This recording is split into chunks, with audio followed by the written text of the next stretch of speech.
You're watching Good Day Siouxland with Mallory Smith, Nick Wilson, and meteorologist Victor Perez. From KCAU 9 News, this is Good Day Siouxland. Good morning. It is 6:45 on this Monday morning. I'm Mallory Smith. I'm Victor Perez. All right. Well, depending on which camera you can look out of right now, it's either a really pretty morning or kind of a cloudy one. Nonetheless, though, we are seeing some clouds. Yeah, we're seeing some clouds, some smoke haze as well. You know, we still have to deal with that this morning. Next few mornings, though, going to be better. Looking out from the KCAU 9 studio camera, you can still see a little bit of haze, but thankfully it has decreased. So we've seen improvements from the unhealthy range of air quality to moderately unhealthy. So still a problem, just not as much. We'll see that so far the radar has shown conditions that have shown more showers and storms west of I-29 with a few severe thunderstorm warnings in effect now in southwestern Siouxland, closer towards Madison County. We'll see that going in effect right now, and we'll have conditions that show an 1.5 inch size hail reported. Now, this storm will be skirting the Madison area, but we are obviously keeping an eye on what's developing between Wayne and Sioux City, closer towards Ponca, with some potential showers and storms that could be dumping out some isolated rainfall. We'll be keeping an eye on that as we progress through the morning hours. Back to you, Mallory. All right. Thanks, Victor. Well, the head of the Teamsters says he asked the White House not to intervene if unionized UPS workers end up going on strike. Negotiations between the delivery company and the union, representing 340,000 of its workers, have been at a standstill for more than a week. The union, which represents more than half of the company's workforce, has vowed that it would strike if an agreement isn't reached by a July 31st deadline. If a strike does happen, it would be the first at UPS since a 15-day walkout by 185,000 workers a quarter century ago. UPS said last week they are temporarily beginning to train non-union workers to step in if a strike does take place. And meanwhile, in Iowa, a hearing is scheduled today for one of the two Fairfield, Iowa teens found guilty of murdering their high school Spanish teacher, Nohema Graber. Jeremy Goodale has requested for his sentencing to be pushed back to October or November from the current scheduled date of August 23rd. Goodale's attorneys say a psychologist they plan to retain to offer expert testimony is not available on the August date. However, the state says the victim's husband has a terminal illness and wants to give a victim impact statement at the sentencing. They say it is currently unclear if he would be able to attend a delayed sentencing. Today's hearing is to determine whether Goodale's sentencing will be pushed back. The other teen charged, Willard Miller, was sentenced earlier this month. And here in the metro, the Siouxland District Health Department hosted a free community-wide health fair over the weekend. A variety of family-friendly activities were available, while attendees learned about the programs and services provided through SDHD. There were snacks along with door prizes for swim passes, yard games, movie passes, and admission to the Launchpad Children's Museum. Kevin Green with the Siouxland District Health says the event provided Siouxlanders a more personal way to get to know the staff and what the organization does. I think it's important for us to provide to the community a chance to maybe meet us outside of the regular appointments. And more importantly is we're hoping that people that maybe haven't taken advantage to come in to seek our services may become better aware of outreach such as this. Green says he hopes to continue doing this event every year. And meanwhile, a local organization that raises funds for local children's hospitals, schools, veterans' homes, severely wounded service members, and scholarships now has a bigger bankroll to help fund their work. For the third year in a row, Northwest Iowa Legion Riders, based in Lamars, is the recipient of a TCC Gives grant. Over the weekend, the Riders received a $10,000 grant from the nonprofit division of a local Verizon store. Doug Harms is the director of the Northwest Iowa Riders. He says there's more work to be done to help area veterans.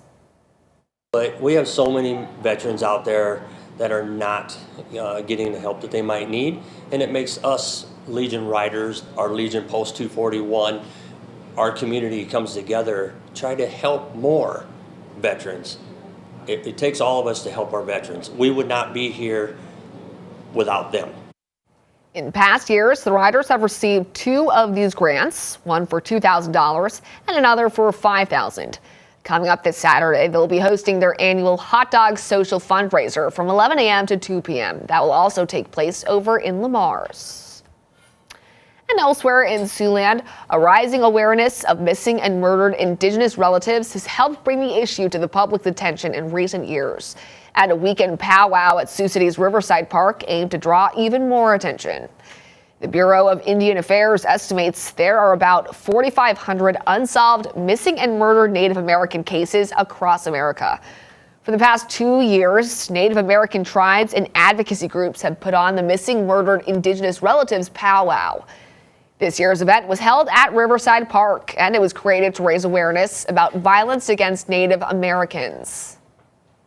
The celebration factor does play a huge part, but it's also a circle of healing provided for the families. You know, the lost ones are no longer with us. This also gives the family a chance to commemorate the lives that they lived and are no longer able to walk with us on Mother Earth. This year's event wrapped up with a special dance performed by members of 3 area tribes. If you missed out on the event, you can check out some videos from the powwow on KWTN, the Big Voices YouTube channel. All right, well, switching gears now, KCAU-9 News is giving some lucky viewers the chance to see Iowa's big race weekend in person. We're giving 6 winners 2 tickets to the Indy race and concert on either July 22nd or 23rd. The musical lineup for Saturday is Carrie Underwood and Kenny Chesney, while on Saturday, the Zac Brown Band and Ed Sheeran will take the stage. Yeah, the winners. No, you're good. The winners will be decided this Wednesday, so if you need to enter soon, if you want a chance to win, you can do that by going to SiouxlandProud.com, clicking on the contest tab. I'm going to need to enter or something because Carrie Underwood, I used to be like weirdly obsessed with Carrie Underwood. That's my confession for the morning. I was obsessed. Listened to any of them. Any of those 4 people. Any of those 4 people. Ed Sheeran either, though. Yeah, that's true. He's not really too country. I'm not a... I love Carrie Underwood, though. All right, well, it's time to meet today's stray of the day now. Every day we share a pet picked up by Sioux City Animal Adoption and Rescue who's waiting to go home. This is Rhea, a 1 to 3-year-old female Shepherd Labrador mix that weighs about 50 pounds. She was found with several other dogs on the 2200 block of Jennings Street. The rescue says she's an awesome dog that loves people and other dogs. Rhea is available for adoption now. If you've lost your pet or if you're looking to adopt, you can visit the rescue's website. That's at SiouxCityAnimalRescue.com. I don't really imagine Rhea being there for too long. Rhea's very, very cute. Very cute. She almost looks like a teddy bear, you know? Yeah, she does look like a teddy bear, a stuffed animal or something. Very cute face and one of the bigger dogs. So, maybe she'll be able to go run around some bit with the temperatures, not feeling too warm out there. Yeah, and thankfully, air quality has been improving a little bit, so not too much more of a concern. We'll see that continue to improve throughout the day, so that'll be good. Right now, temperatures across the area still being reported in the 50s and the 60s. 60 degrees in Sioux City, 55 in Lamar's, and a brisk 50 out to our north by Sheldon, while we'll see that winds across the area still flowing between 5 and 10 miles per hour. A little bit stronger by Yankton and then by Esterville, but the rest of us starting to settle down a little bit. We'll see that air quality has been fluctuating a little bit now. We're mostly seeing moderate conditions, though it's been a little bit more unhealthy out to our south, where some of those showers and storms have brought in some more air from the upper atmosphere. But the bigger concerns are still in central Iowa, closer towards Des Moines, and we'll see that those are going to be moving out soon, though, with the looping radar showing these scattered showers and storms that have been developing west of I-29.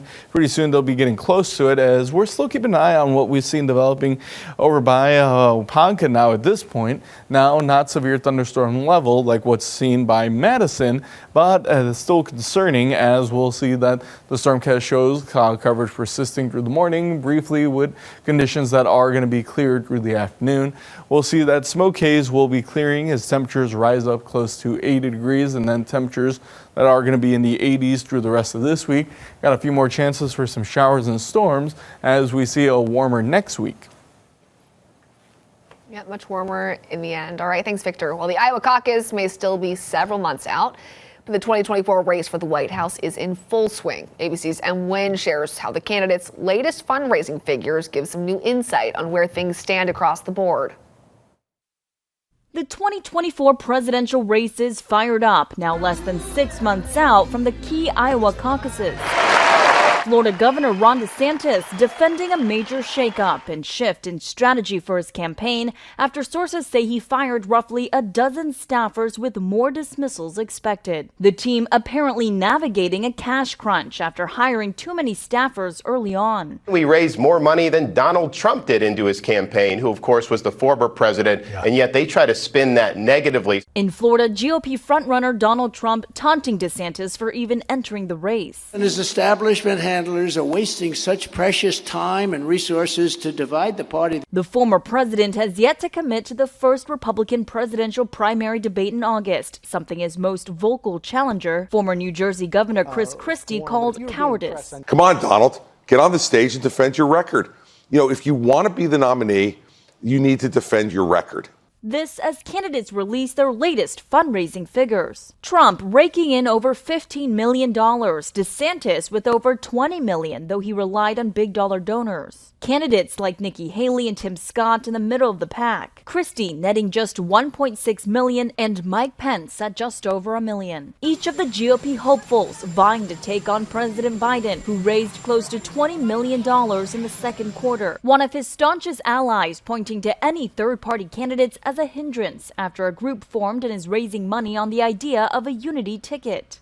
It is a fool's errand to think that a third party can win in this country. They will be a spoiler. Biden's campaign closed the quarter with more than $20 million cash on hand, which is about even with Trump and rising GOP hopeful Senator Tim Scott. M. Wynn, ABC News, Washington. And now let's take a look at this morning's top stories. What you need to know before you go. Well, today, a Polk County judge is expected to rule on whether to place an injunction on new abortion restrictions signed into law last week. On Friday, the judge declined to issue a ruling on the injunction request, which came from Planned Parenthood and the Emma Goldman Clinic. At that time, the judge said he would do his best to issue a ruling on Monday. The new abortion law, known as the Fetal Heartbeat Law, was passed through the Iowa State Legislature during a special session last Tuesday, and it was signed into law by Governor Kim Reynolds on Friday. That was during the Family Leadership Summit. It's an event in Des Moines that featured several Republican presidential hopefuls. And Governor Reynolds seems to have made quite the impression with at least one 2024 presidential candidate. Florida Governor Ron DeSantis said on Saturday he would consider Reynolds as a potential running mate if he won the Republican nomination, calling her, quote, one of the top public servants in America, end quote. DeSantis also pushed back against comments on Reynolds recently made by former President Donald Trump, saying, quote, anybody who is a Republican who is trying to denigrate her is way off base, end quote. It comes as Trump took credit for opening the governorship to Reynolds on his social media platform, Truth Social. Reynolds became Iowa governor after former Governor Terry Branstad became the U.S. ambassador to China during Trump's administration. And closer to home, Sioux City Council will hold their regular weekly meeting this evening. Items on the agenda include a resolution to endorse the Cone Park and Sertoma Park mountain bike trails project, to authorize the Parks and Recreation Department to submit a $150,000 grant application for the project, and to commit to maintain the trail for at least 20 years. Another action item is a resolution to approve a more than $1.6 million contract with H&R Construction for the IVP Ice Center Locker Room Addition project. That meeting will begin at City Hall at 4 p.m. All right, well, right around that time is when we're going to see some maybe cloudier, maybe rainier conditions. What is it going to look like for us in Sioux City? We're only really going to be seeing those showers through the morning hours, Mallory, right around now and leading up to about 8, 9 latest. We'll see that there will be sunshine for most of us, though, as we'll see temperatures rising up into the upper 70s. Still be dealing with that smoke haze as conditions are expected to improve by noon, and then we'll see that temperatures will be increasing. So we'll see rises into the mid 80s through this week and upper 80s for next week, with a few more rain and storm chances still appearing for Tuesday and Wednesday. So still looking a little active out there, Mallory, not just today. Yeah, hopefully, we're going to see some more rain chances, because I know we're not going to go a whole lot of accumulation. But all right, thanks for watching. Have a good day.